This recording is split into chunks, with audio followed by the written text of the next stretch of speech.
I'm Haley Taylor, and you're listening to the Rough Draft Diaries. One of my favorite aspects of the Rough Draft Diaries is to hear not only who guests nominate to be on the show, but how. I tend to gravitate to the ones that they seem most excited about.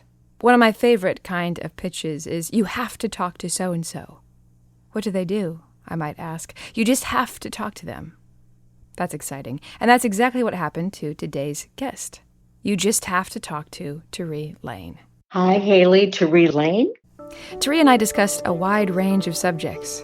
She's well-traveled, having flown to and at some points lived in countries all over the globe. We headed for Switzerland, where we got jobs working in a ski resort. And then we headed south for Crete, continued traveling through the Middle East and then back through Europe. As you can imagine, there are a lot of stories to mine throughout Tahree's travels. But we only have 6 minutes here on the Rough Draft Diaries, so we're going to stick to her time in Toledo. Her time as a journalist at the Blade. The first beat I tried was education. After 5 years, I changed beats and became a business writer. I never would have thought of myself as a business writer, but it was fascinating. Journalism is something like being in a big house. And there's lots of windows. And whatever window you open up gives you another view of the world. And that was true of education. That was true of being a business writer. And then my next move was into the features department, where I read about all kinds of things, and primarily the arts, authors, and gardens. And that was a good place to land and a good place to finish up the career. Tahree finished up the career after 40 years at the Blade, a span of time in which she saw Toledo grow and change, for better or for worse. And she watched people come and go. She also learned a great deal about herself and the subjects around her. The thing I didn't know about journalism is that it would give me a magic cape. And whenever I put on that cape to go out and interview somebody, I could ask them anything I wanted.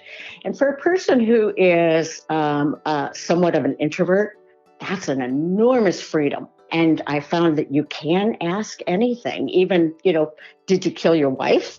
It was, for a curious mind, the best possible job to be able to find out anything you wanted to know about anybody or anything, and kind of with impunity.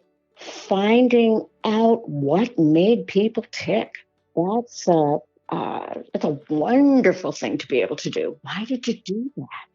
What were you thinking? What did you like about it? And like you, I used the word challenges to ask them about things that were difficult. Yeah, that's a good word. It covers a lot of territory. Tahree now has to maneuver a different kind of difficulty. And looking back in her career, it's hard for her to recognize the work that she once loved. As I think about journalism, and people don't understand that newspapers and news professionals are really very dedicated to telling the truth. As my 17-year-old nephew said, how do I know what to believe?